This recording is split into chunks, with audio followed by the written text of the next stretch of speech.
আরে আমি তুমি না খামোকা চেঁচামেচি করে সারা বাড়ি মাথায় তুলছো। এই ঘরে তো শুধু আমরা দুজনেই আছি, তুমি আর আমি। আরে বাস, তুমি ভয় পেলে না তোমাকে আরো বেশি সুন্দরী লাগে। কই দেখি একটু দেখি।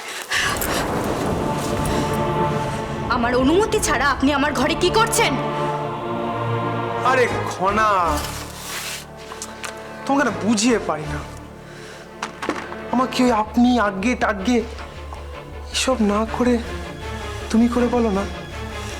কেউ কি নিজের প্রিয়তম মিত্রকে এত দূরে দূরে সরিয়ে রাখে? তবে সেই মিত্র যে কিনা তোমার প্রাণ বাঁচিয়েছিল, সে তো তোমার প্রাণ সখা। সে তো যখন ইচ্ছে তোমার ঘরে ঢুকতেই পারে। প্রাণসখা? বাহ, নিজেই নিজের মতো ভেবে নিলেন। তা প্রাণের বন্ধুদের আপনি আজ্ঞে বলা যায় না, আর তাদের বুঝি ঝুড়ি ঝুড়ি মিথ্যে বলা যায়?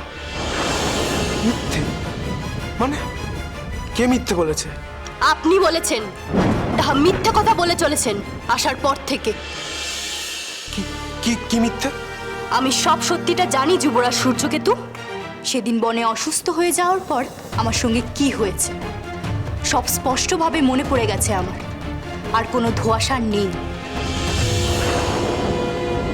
সবটা সত্যি জেনে ফেলেছে, সেরেছে। এবার কি করি?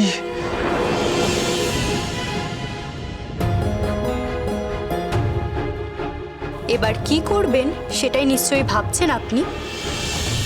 বেচারা যুবরাজ, সব যখন আমি জেনেই ফেলেছি, এবার তো আপনি মহা মুশকিলে পড়লেন। কি নিয়ে আর ইনিয়ে বিনিয়ে আমার মন জিততে চাইবেন তাহলে? কি কি জানো তুমি?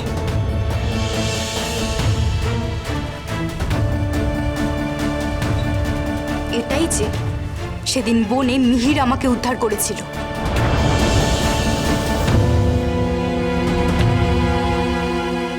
ওই আমাকে কোলে তুলে যত্ন করে আমাকে আমার ঘরে এনে শুইয়ে দেয়, তারপর আদরে স্নেহে পথ্যি খাইয়ে আমাকে সুস্থ করে তোলে। এর মধ্যে তো কোথাও আপনি ছিলেন না।